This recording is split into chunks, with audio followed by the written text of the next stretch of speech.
Unan, noong araw na wala na tayo, noong araw na nasaktan ako, noong araw na umiiyak ako, ang unan ang naging sandalan ko. Unan nakasama paggabi, unan nakapiling sa tabi, unan nayakap-yakap ko, unan na sana ikaw na lang to. Ikaw na lang sana ang unan sa tabi ko, ikaw na lang sana ang unan na yakap-yakap ko. Ikaw na lang sana ang unang nasasandalan ko sa pag-uwi at pati na rin sa pagtulog ko. Pero hindi ko hawak ang puso mo. Mas minabuti mo na lang kalimutan ako. Mas minabuti mo na lang pabayaan ako. Mas pinili mo na lang iwan ako. Inaraw-araw ko ang pag-iyak.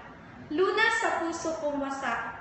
Sa kaitagal ng panahon na ginugol ko, sa lahat ng mga luha at problema ko, heto pa rin ako, nagsusumamo, nasasaktan at nagtatampo. Umaasa ako na ika'y bumalik sa akin. Umaasa ako sa iyong mga pangako, na binigkas at binatawan ng mga labi mo. Pangakong di mo ako iiwan. Kaya, huwag mong pasilosan ng unan. Isa lang naman yung bagay. Bagay na hindi nakakapagsalita. Bagay na walang buhay at malay.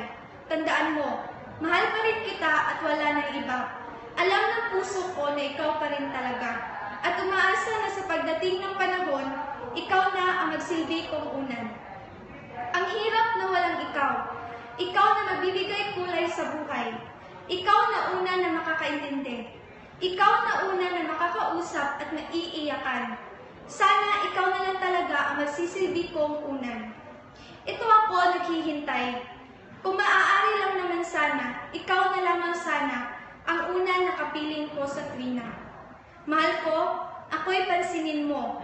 Alalahanin mong ang puso ko'y laan pa rin sa'yo. Pag-ibig ko sa'yo'y di magbabago. At sana, dumating na ang araw. Araw na ika'y bumalik.